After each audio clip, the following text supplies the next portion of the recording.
If your Mazda MX-5 is dropping your CarPlay connection mid-drive, the fix is usually simpler than you think. Data shows that nearly 85% of smartphone integration issues stem from using low-quality or damaged cables. Let's run through the diagnostic checklist to find the exact point of failure in your Mazda. Start with a hard reboot of the Mazda Connect system by holding the back, navigation, and mute buttons simultaneously.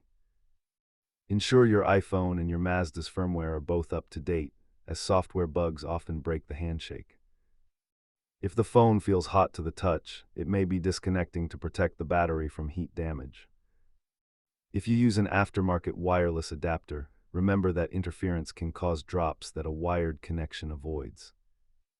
Swapping to a certified high-speed cable solves the problem for over 60% of MX-5 owners.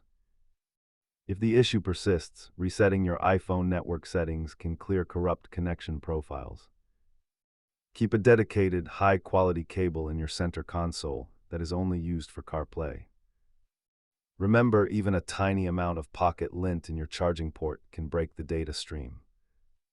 Clean those ports and swap that cable to get back to a seamless driving experience. Safe travels.